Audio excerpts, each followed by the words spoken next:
收看关键时刻，中国最近水灾不断，它从贵州一路淹到了湖北，甚至到了河南。这一场不仅仅是一个天灾，更有可能是人祸。而为什么是人祸？因为当上游泄洪的时候，你下游完全没有办法闪。为什么会有这个政策出现？你看到，这是李强签署国务院令，这是在今年的6月28号，他公布了蓄滞洪区的运用补偿办法。简单来讲，这里面讲的是什么？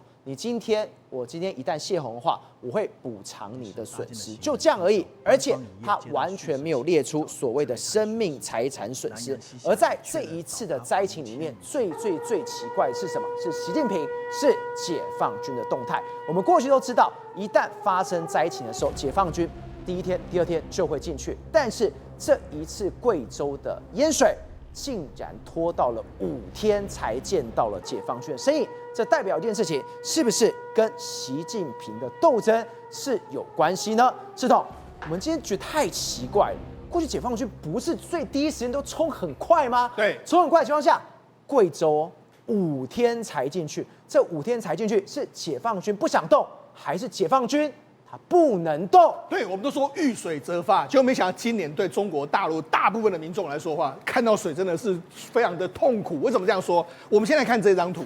这张图来说的话，你看这时间点是从6月12号到7月2号，大概1个月左右的时间点。它20天里面的降雨实况，我们现在看下面这个，这个非常红的颜色是大于1500毫米，1500毫米。赵你知道我们台湾一年降雨2500毫米，这大于1500毫米有这么多地方啊？对，这么多地方来说，你看广东、广西这一带，然后包括贵州、云南这一带，然后湖北、湖南，还有安徽，还有郑州这一带，很多地方年降，它一年的降，我跟你讲，这些地方年降量大概都1000多公里，1000多毫米，然后结果短几天就1500毫米，20天，所以你知道他们哪受得了？所以一定是全面大爆发。你看，所以你看广东、广西这一带啦，贵州啦、湖北、河南，全部都是大淹水，而且淹水淹得非常严重。那到底说淹得那么严重的时候呢？正好过去一段时间呢，解放军已经有出现嘛，人民解放军，中国站起来就靠人民解放军，永远跟人民站在一起抗洪，或者说所有的天灾人祸，解放军永远与我们同在。就大家看到，解放军这一次来说，人去哪了？出动的特别慢，尤其是我们看最近，我们看到以前什么这个汶川大地震后，解放军你有空投都给我进去啊！当时温家宝这样子，照理说解放军应该第一时间出现在灾区嘛，就没想到很多灾民在那边抱怨，没有错，解放军是来了，可是你都5天、6天才来，我们都已经淹得差不多，然后你来做什么？你来打扫房间的吗？所以有很多人抱怨解放军。可是你知道为什么解放军会出动比较慢吗？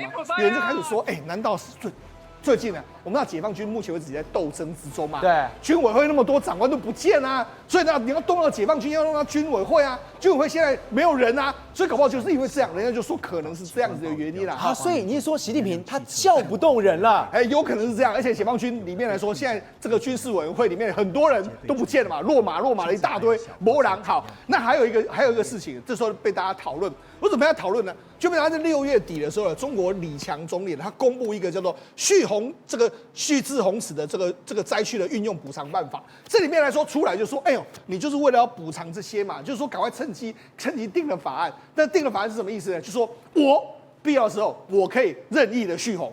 这个泄洪就是说我上游的这个水库真的快要爆，只要满了我就不要管你，你下游我就直接下去了。下去之后，然后呢，我会给你补偿，就这样。人家就说，你根本就草菅人命嘛，你怎么可以这样子呢？你应该是警告再警告之后呢，然后再说可以泄洪啊，就没有。他就说，反正我觉得可以泄洪，我就可以泄洪。然后泄洪之后大家放心啦，我们会给你补偿这样一个状况。所以很多人就说，你这个，我就说这一场灾案里面来说，当然天灾的成分非常多，可是从天灾里面，我们也看到非常多后续的人祸，让这个灾难更加不可收拾的局面。而且这个灾难到底有多严重？你看到这个画面，这是湖北降下超大洪水，对，那个车辆是直接被冲走，这太吓人了。这个画面，我们必须说了，因为它这不仅一台1台、2台、3台、4台，通通都冲走的。你看到的时候，你会以为是河流啊，这些车可能掉到河里面去，没有，他们车原本都是在路上的。就路上整个大马路因为淹这个水来得太急太猛之后，整个大马路变成是一条河流啊。所以呢，这么就变成车被冲走啊，很多车都被冲走，完全那个原本的很多车子都说，哎呀，反正这个不可能，这个冲走我的车嘛，我都把它固定好，就没想到照样被冲走。你看，它原本停在路边，他认为说不会被冲走，就没想到被冲走、啊。它是直接被冲走，而且是在大马路上、对啊，大白天的，就这样。如果我今天是车主，我看到外掐。眼睁睁的看着它被冲走，对，那冲走之后就不说，你看这个洪水之量之大，你当然可以想象。那为什么这样？因为说真的，他们也说是因为12个小时就降下1个月的这个雨量左右的状况。好，那因为冲雨了，你看这个水那么多那么湍急嘛，这个车子你看，连货车这种都被冲走，对，连这种大货柜车都被人家冲走。所以很多民众就说，哎呀，我的心血就完全就不见了。那当然很多地方来说的话，完全都是水深已经及腰，甚至已经及胸的一个状况。那你知道这个一直，你知道这个水淹过去的时候，不只是说，哎，我这个外面的财物不见，你看很多都已经这个车子都已经淹过头，直接被灭顶的。对，好，那你说，那很多这个外面来说，外面的车子当然被冲走之后，你看房间里面也是一样。水淹进这个楼房里面，就没想到楼房里面的电梯，要么就是坏，啊，因为什么？因为你的电路都受到影响啊，关不起来了，对，关不起来。然后你看民众就怎么办呢？他们就只能够说摸黑里面，然后用绳索说，哎呀，我要下去了，就用这种绳索慢慢下去的一个状况。你看，就只能够这样下去啊，不然你怎么下去？然后甚至很多人就用这个绳索救那个可能疑似会被灭顶的人啊。好，那这样，等一下，他现在是拿着东西，然后要去救那个车主，对，因为旁边超级危险，旁边就是洪水了，所以他把它固定住，说希望你赶快拉着这个绳，不然的话你可能会有生命的危险嘛。好，那我就讲这个，那洪水当然发生洪水的时候很痛苦，可是照我跟你讲，洪水退了也很痛苦。对，退掉之后，你看大批的垃圾就在街上啊，对不对？然后这个车子呢，然后互相的堆积挤压在一起。所以我就讲这个，对，你看这就是洪水过后的这个样子啊！你看这个，你真的很多车主看了之后，真的是也不知道该怎么办。你看垃圾堆一大堆，怎么去清理啊？我的车虽然是看得到我的车，但是我根本不知道该怎么清理，所以你就知道是这个非常糟糕。那我们刚才讲的是这个湖北，那这个只有湖北这么严重啊？没有，我们现在看的是河南。你看河南也是一样，你看这河南，你看这是什么？一台车。一台车就没想到它被洪水卷走了，洪水卷走之后，就没想到大家发现到说，哎，车上还有人呐、所以他们现在这些人在做什么？他们这些人在想办法把车里的人救出来啊。那你知道这个车，你看隐隐的这样，好像已经在这个桥下有可能被冲走，所以他们等于是冒着生命危险在救这些人啊。那没多久之后，最后这台车也真的就被冲走了一个状况，就这样下去了。对，就下去了。好，那你知道因为什么会有这种洪水突然之间就出来？因为很简单，现在中国发现到说啊，你这个上游的这个石门不是我们的石门水沟，是河南的石门水沟，它泄洪。然后你看，就泄洪，你看在开始泄洪，你看开始放出水来了。然后他们这个，因为他们上面有警告说，哎，我们要这个泄洪，但是没有，我跟他讲，他就是偷偷的就泄洪。为什么？因为中国很多这个上游的水库呢，它是用50-60年的水库，它可能这个承载量比较，你看它的坝。我们都仔细看它的坝，它坝是不是很薄？对，这个很薄的时候，可能随时会溃堤啊。专门就给它趁着午夜或者什么时候就给你泄洪，然后他们只能够发这种影片，平安。问题是你泄洪出去的，怎么可能会平安嘛？现在想到这次其实最严重的地区，贵州。哎，正好你看贵州，哎，这个是贵州的商场，我不跟你讲话，你看它已经淹到几层楼了，这是商场里面的电力完全都淹没了。24号不是就已经洪水来了吗？对。那我们的解放军呢？终于等了5天之后，他来了。对，解放军来了。那解放军来了之后，哎，当然他们媒体就开始拍了。那看解放军，你看我们解放军来了，就开始了。这我不是就来了吗？这个人民我们就来了。你看，就开始拍解放军在那边这样子，这边救灾，很厉害耶！你看啊，这6月29号11时，早上11点，是，这是晚上的，哎，没有，是下午。对，下午的时间，大概7个小时之后，对。干净哦，不一样。你看他们现在就开始拍 before after。当然了，解放军来了，当然要宣传一下嘛。你看 before 跟 after， 你看果然解放军非常厉害，然后就开始出现了各式各样解放军的这个救灾影片出来，然后甚至呢，他们就要来上这一段，就开始有灾民开始唱这个解放军歌。你看，没有共产党就没有新中国，那没有解放军就没有新中国，然后就开始在那边感谢解放军，大家在那边歌颂解放军。你看，这是个男子。他就掏这个袋，因为他们跟他老婆游泳圈，两个人都已经快被淹死了。对，那他们不出来不行，那不出来，问题他们出来之后发现到，哎，都是洪水。你看他们两个就带着这个游泳圈，两个她老公带着这个老婆，那两个就奋力在这个水中这边游泳。所以这一对夫妻他们只能自力救济的。对，没错。那你知道比较惨的是什么呢？你看我们就想，很多人从家里面往下拍的时候，他们就拍到很多垃圾一大堆，然后车子有没有？但是我跟他讲，我们看到一个非常令人心疼的画面，居然还拍到有人的尸体。因为什么？因为说真的啊，这个洪水来得太猛太急嘛。你看，就是我们把马赛克起来，这真的就是一个尸体。然后就哇，这个洪水真的来得太快，它就直接在光天化日之下就直接漂流在这上面，没办法，然后没有人可以帮他处理，对，因为大家都在防灾。你看这个水都已经淹过车子了，这么高了，你要说谁能够去处理？没有人能够处理。而且官方不是说没有伤亡吗？啊，这官方每一次都是这样说嘛，但是事实上大家也知道说不可能没有伤亡，这一定伤亡非常严重嘛。好，那除了这个之外来说啊，当然我们刚才讲民众自救，那你看就有人拍到这个画面，知道吗？你看。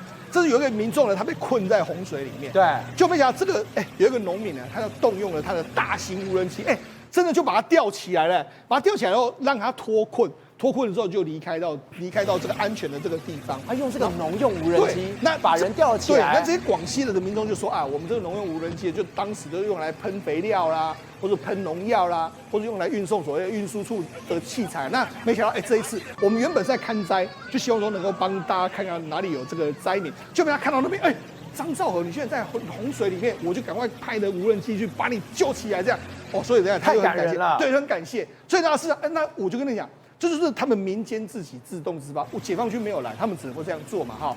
那我讲，经过这么久的时间，当然解放军已经去了，所以接下来他们救灾速度会更快。但是呢，这一次在整个这个洪水的过程里面，有一个法案被大家批评，就我刚才讲嘛，李强签署的这个国务院的这个命令嘛，对，这个蓄滞洪池的运用这个补偿办法。那补偿办法里面来讲，他就说，我们总结了很多过去的这个各实践经验，然后我们现在对这个暂行办法进行了修订，然后说明定这个蓄洪池区的运用补偿对象，除了蓄洪池区具有常住人口的居民之外，还包括活在这个蓄洪池区里面依法从事种植、养殖、农业生产，还有相关的所有权人。对。然后他里面说他的这个所谓这个饲养的禽畜也可以补偿，因为这次的洪水来得太急太猛，他们必须要修改这样办法。所以今天补偿是补偿，但有人死掉，对，那不关我的事了。他们没有明定的这样状况，反正我就针对这样好，所以于是这个法令都可以修改嘛，反正我的法令随我们怎么解释嘛，好。那我们讲，事实上除了这个南部这几个省份在淹水之外呢，有人就说，哎呦，拜托，你才淹一个月、2个月而已，我们已经淹了好几年了。这是谁？这是在内蒙古的一个叫通辽市。你看这个通辽市，这是他们这边是真的有家在这个地方对。然后他们就整个完全都是水那你看，我们如果从空拍画面，你可以看空拍画面是这样子空拍画面是整个这个类似在水乡泽国里面。然后你说这样的情况有3、4年，对，然后他们就说，当然，每天划船出去啊。当地民众就说，哎呀，你要看威尼斯水乡泽国嘞，不用到这个意大利，你只要带我们这个内蒙古来一趟的话，你看可以去别的地方看这个风吹草低见牛，还可以来这边看这个威尼斯。当然他们是自嘲啦，可是你看他们就很可怜很惨啊。然后你看他们这个村庄出门就是汪洋一片啊，对不对？然后进门来说的话就是湖泊里面家里面都是这样啊，太荒谬了。甚至有官员说，你怎么淹水淹到3、4年？对，还有什么？我现在正在排水。对，哪来的排水？对，那为什么？因为事实上他们当地的他们的排水设施真的做得非常差，就没想这个汪洋一片4、5年的时候就没有这样。然后他们就说，这个原本我们这边是有这些所谓庄稼，现在都完全被淹在水里面去了。那为什么出现这样？他们以前呢，他们是这个有这个风力发电建完之后，就不知道为什么这边就常常淹水的这个状况。建完风力发电之后，就变成我们空拍图现在看到这些样子。对，那这些每天都泡在水里。对，那这些民众真的完全不知道该怎么办，因为已经淹了3、4年。我就讲中国的这个贵州、湖北跟湖南呢，河北跟湖南，他们已经淹了这样，就已经很痛苦，就没想到你看内蒙古的城市已经被淹了3、4年，所以你知道事实上，今年的夏天对很多中国民众来说，他们不想再听到水这个字。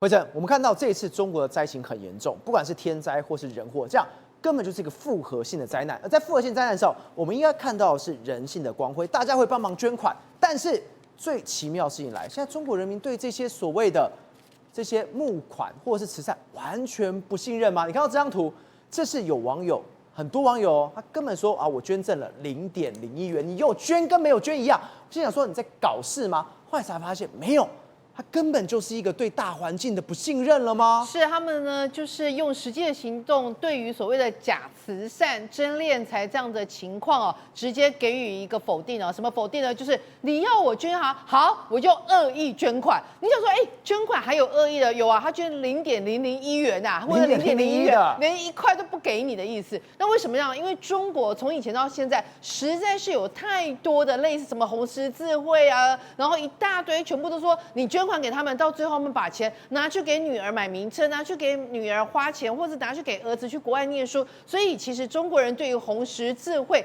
或类似的捐款，其实是非常感冒的哦。那你现在看画面上这个，我们都知道啊，最近啊就是非常多的一个洪灾啊。那现在呢，就有包括什么啊？榕江县啊慈善总会就在那个网站上啊，这个社群的一个平台上，就呼吁大家赶快捐款，赶快捐款！你们的点滴爱心啊，我们真是永世不忘，会全永以报啊！那大家心想说，哈，什么？你就讲这2句话，然后下面一大堆，全部都是账号跟捐款的一个，还有联系人的，今天我们在联系人多了5、6个人，你知道吗？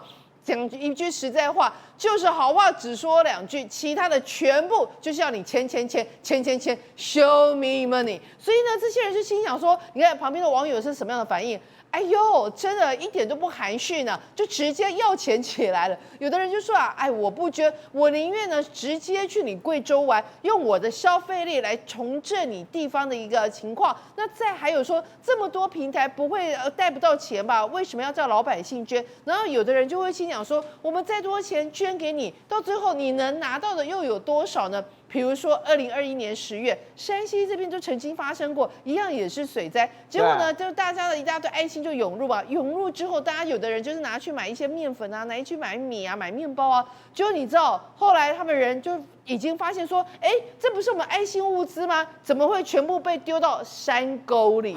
那为什么被丢到山沟里？因为用不到那么多，吃不到那么多。那有的是说，你来的东西就已经是过期的了，我怎么吃啊？所以你知道，里面中间环节很多漏洞。再加上还有人是怎么样？你看另外一个案例也是最近才发生的。5月28号，有一个学校，他们为他们白血病的儿童的学生去募款，募到了37万。对，结果没有想到那个慈善基金会竟然说我们要抽2成的一个宣传费。对啊，这会不会太夸张？37万，然后你抽20%的管理费，是太扯！你不是帮忙的吗？心里想说，你比那个从 Uber Eats 或 Foodpanda 抽的都还要多，怎么太夸张？这吸血了吧？变成是盈利事业。就后来很多捐款人就生气，就说那这样子你退回我不捐了，我不捐了。不捐了之后，你知道吧？他们由学校的老师直接把这个大家的爱心汇集起来，而且你知道这样子的方式还多去了17万，总共募得了54.8万。对，然后老师就直接把这个钱全部都给学生的家长，这样子才能面对面把所有的爱心给真正需要帮助的人，而不是让你们好像打着爱心、打着慈善之名，结果全部都是搞来敛财的，所以才会刚提到所谓的恶意捐款。他想说捐款是些善事，怎么会有恶意捐款？因为他们就是表明着说，你不要再骗我们了，你以为我们不知道在搞什么鬼？你们就是把我们的钱全部募集起来之后，去养你家的公主。而且你看哦，这个网友来，我们看到这一段，他说：“我知道捐的也进不了榕江百姓的口袋。”就留这一句话，对，一目了然了。除此之外，你知道有没有看到那对耳环？有没有？那为什么是那一对耳环？因为就被人家发现，人家曾经有拿这个所谓的红十字会他们的高官拿这个钱去给女儿买这个钻石耳环所以大家你看它上面写。1人1分钱给公主安排上，就是说到最后，你穷苦人家或者是我们一般百姓捐的每一份爱心，到最后都会闪耀在公主的耳朵上面，都变成公主的耳环了。对，所以才会这样。那下面有没有？目前所以你就会代表着过去这样类似的事情层出不穷，所以真的中国人很多人都不再上当，已经受够了。那网络上还有一些什么？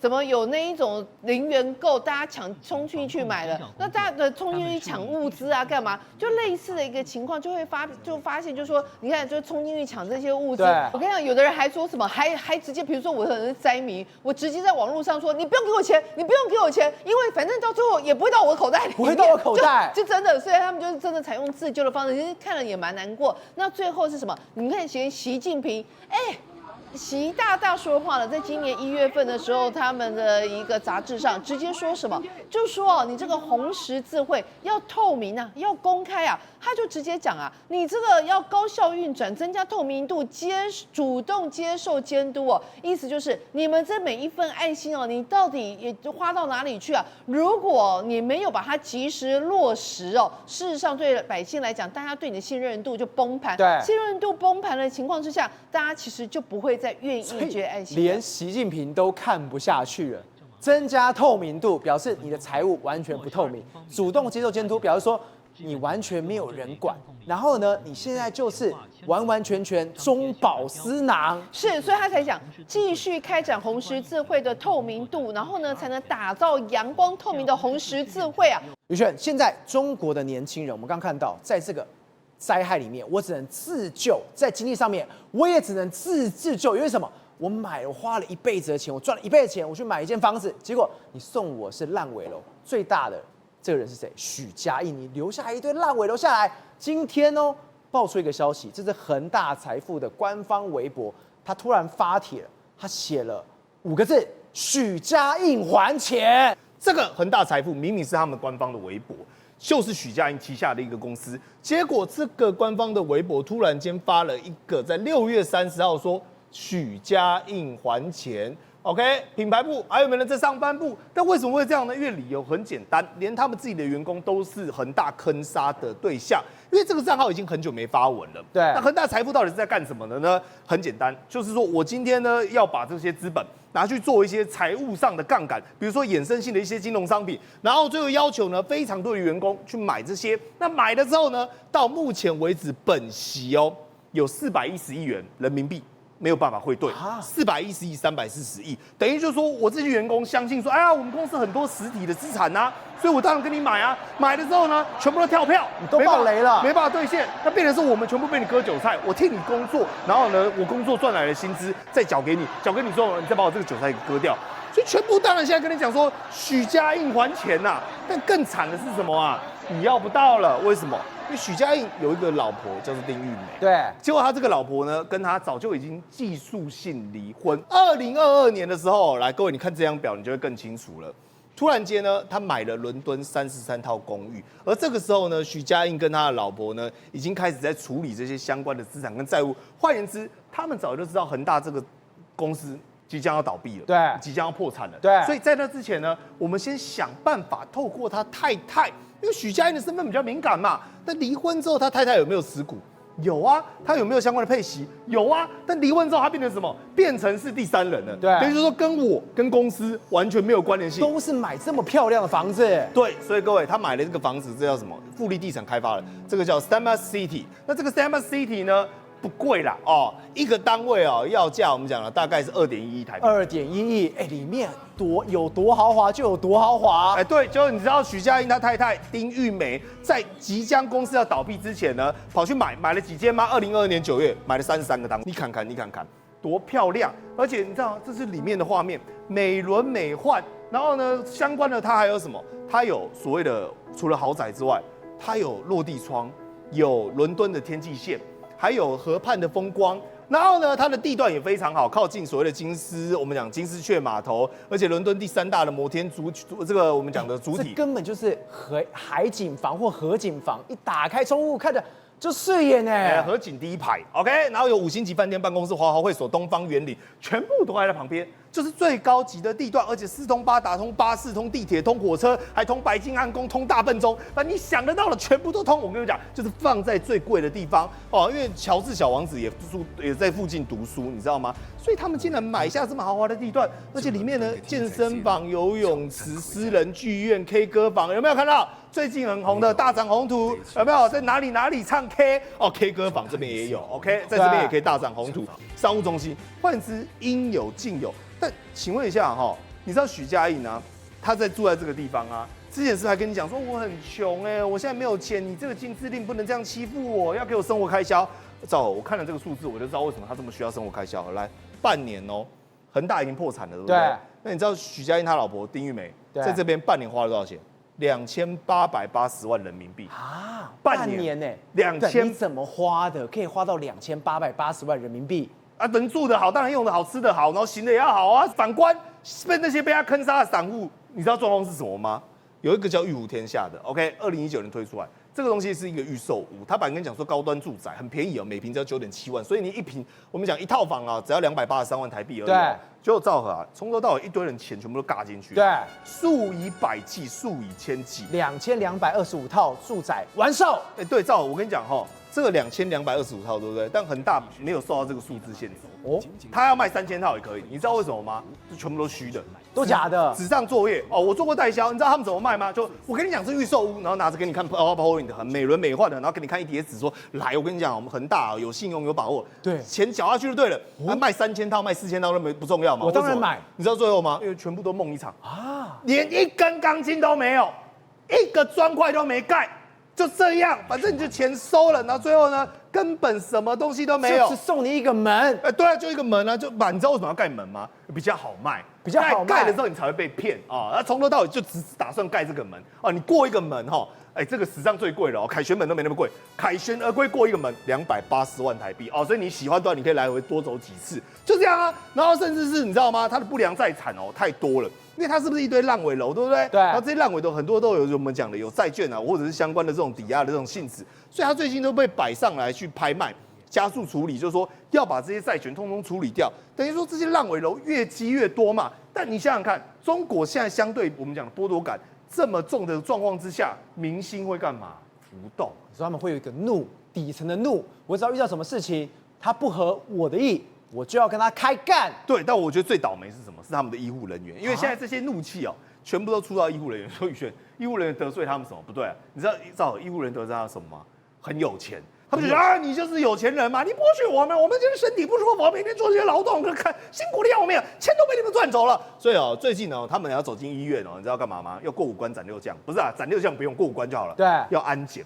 进医院安检，对，你说这种安检，那种哔的这种安检，对，你看哦，而且你看12名一字排开的安检人员，而且要通过2次安检，等于说人要检查1次，机器要再检查1次。我以为这是在机场，没有，这是在医院。对啊，而且你知道吗？连孕妇都要有那种哦，要去做产检哦，体质我们讲的这个怀胎6月的大肚哦，7月的大肚走进去哦，还要先被人家就想，我自己就我们讲的带球了，对不对？然后你还要这样子把我们当做什么一样，然后检查的跟犯人，好像我是恐怖分子什么，然后还要这样安检 ，OK， 所以非常的严格，甚至你看啊，他们就很多人民一直在抱怨说，医院你怕什么？过安检，我跟你讲，真的要怕。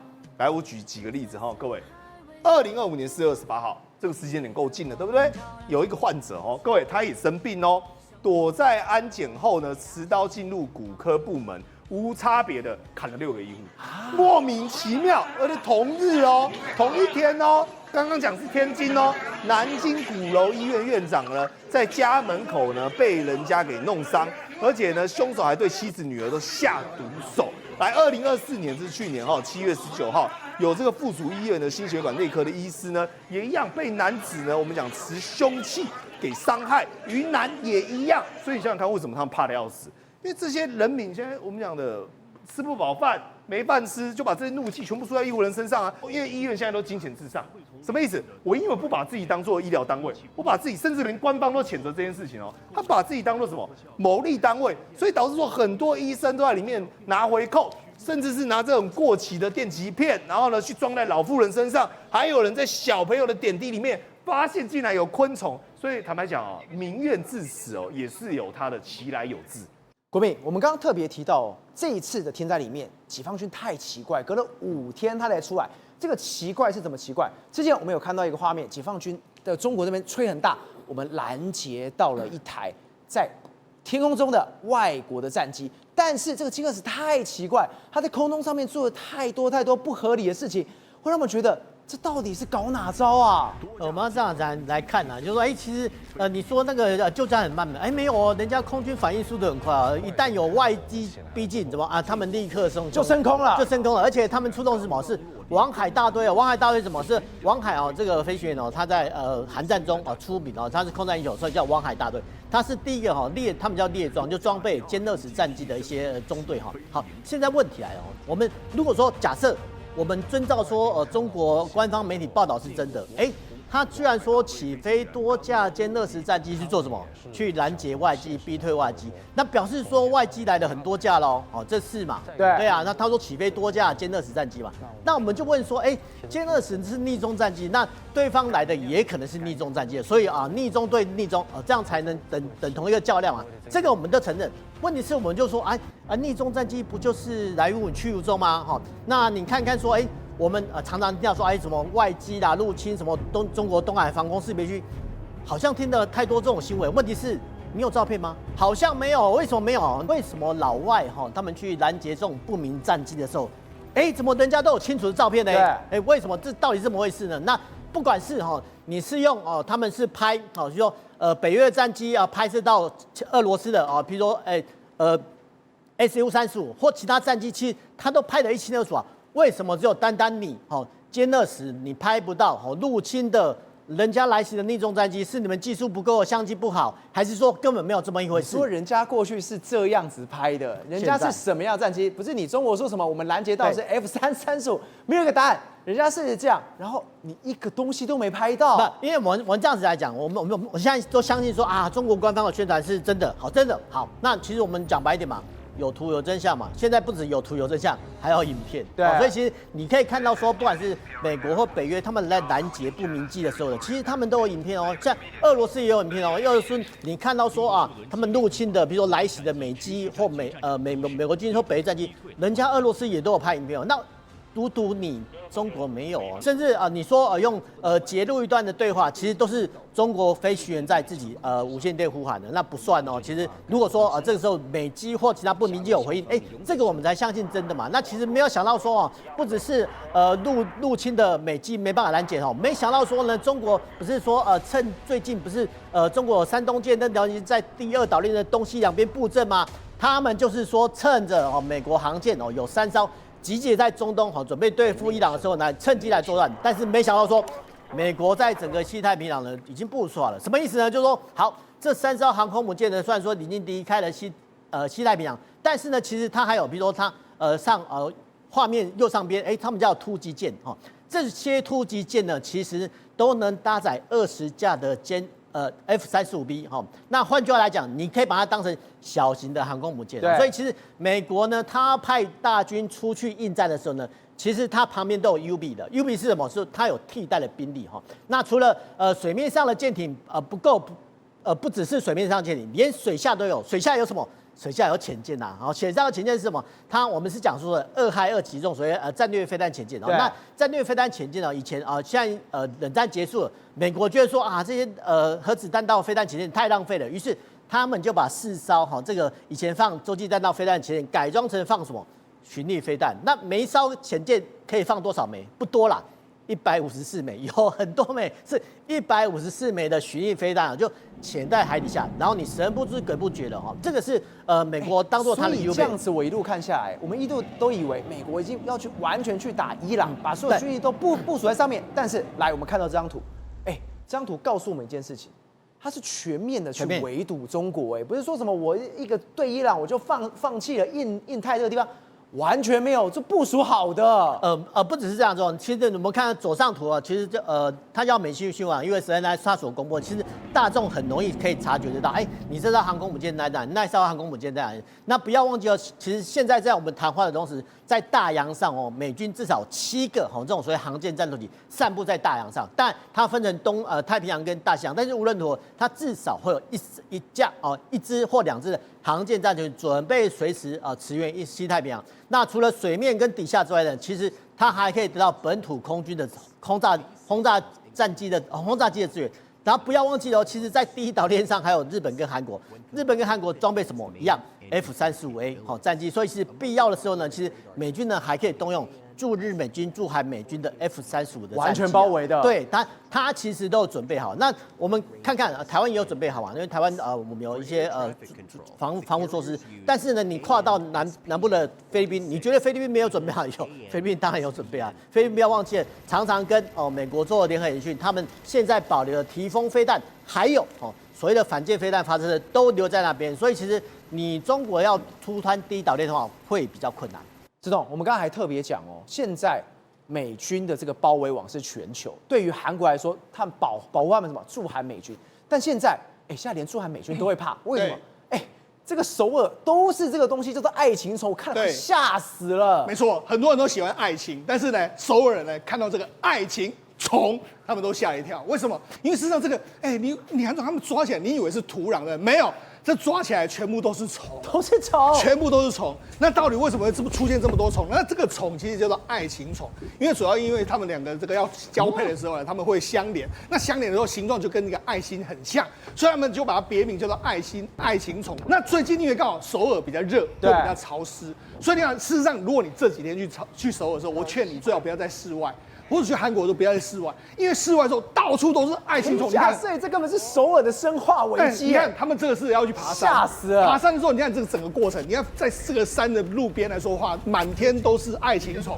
然后这个你要很多人去什么汉山的这个风景区里面来说，随便一抓，全部都是爱情虫。你看这个，然后很多人在那边走在路上的时候，你看都是爱情虫，连他的脸都完全被喷满爱情虫的这个样子。然后也就是说，你看很多人拍照，而且拍照也很难拍，因为拍照的时候都黑黑的。为什么？因为爱情虫就在你的镜头里面飞来飞去，所以呢，很多人都是完全被爱情虫所困啊。所以首尔现在是爱情虫满天飞的一个状况，然后整个空中都是非常多的这个爱情虫在这样飞。这个人只要一把嘴巴张开，爱情虫就飞进去了。是，那大家多倒霉吗？很多人你看他去爬山原本要爬山，就爬山到最后是在做什么？他清除他自己身上的爱情虫啊，因为爬满地，你看连他要走的路，他走路他都把它挖开。因为地上全部都是爱情虫，这根本是韩国所有的勇者吧？是没错，他一个人，你看单打这么多的爱情虫，他还拿电蚊拍出来，想要说把它电死，就没想到都是这样，这么多这个，他们还想办法去清除，所以呢，很多人就受不了去清除它的一个状况。好，那因为目前为止首尔真的遍布都是爱情虫，那最近刚好 BTS 呢，他们有举办一个个人的演唱会，就你知道俊他演唱会的时候，他在那边唱得很开心的时候，就没想到他旁边也是很多爱情，你看他周边也是很多爱情虫那边飞来飞去啊，连韩国偶像他也被袭击。对，那旁边表演，他们有这个旁边人来看的 V 还有 RM， 他们两个在那边看的时候，就没想到也是有爱情虫那边飞来飞去，所以你看他们就是完全受不了这个整个爱情虫，所以他们现在没办法，他们现在跟你说什么，请你不要穿太亮的衣服。因为你穿太亮的衣服呢，爱情虫很喜欢亮的这个东西。然后呢，晚间不要开太多盏灯，因为灯呢会有这个吸引爱情虫。然后你要注意说你的这个车子的，你的房间里面，然后说纱窗纱门是不是弄好？对。然后增加去洗车的这个状况，因为虫丝会牢牢粘在车身上，非常难清洗的一个情形。所以你就知道，事实上这个，这也太可怕了。为什么要去洗车？因为虫丝。它的身体会有腐蚀性的物质，它会渗透到车漆的内层。对，我吓死了，因为我不能随便打，我随便打的时候，我的爱车也毁了。对，那你想说，那就赶快这个出动作为喷这个请那个喷剂去把它喷死嘛？但问题是，他们这个韩国是不能够杀爱情虫的，不能够用。为什么？因为它是益虫啊。实际上，这个爱情虫，他们为什么韩国过去本来就会有爱情虫？它大概都是在6月到7月左右。那爱情虫就是授花粉。对啊，你说，万一我把这个爱情虫全部干掉，说，今年的很多农作物的收成就会受到影响啊。所以也不能，他们现在等于是骑虎难下，就是说他们也不能够真的大规模把它完全宰光光，不行，因为它跟蟑螂或者说蚊子这种不一样，它是益虫，所以而且你知道它在天生哦。很多人就说为什么爱情虫这么多？很多虫、很多蛇会去吃它嘛，青蛙会吃它。不好意思，它没有任何天敌，它没有天敌。因为什么？因为虫跟这个青蛙不想吃它，因为它的体质是偏酸，可能爱情本身就是酸的吧。我们刚刚还有讲什么？对，它是有腐蚀性的。对，我吃了，我反而我自己会灼伤吗？对啊，就是它吃下去之后，因为它酸性体质，所以很多动物吃都觉得好酸好苦，好像咬爱情一样的感觉，所以不吃。那不吃就变成这样。近期如果你要去韩国的时候，请你要非常小心，会发生爱情虫。宏观取材，厘清真相，犀利精准，深入剖析，时刻掌握关键新闻时事，不漏接。老时段，新气象，我是钟浩和，关键时刻2.0全新出击。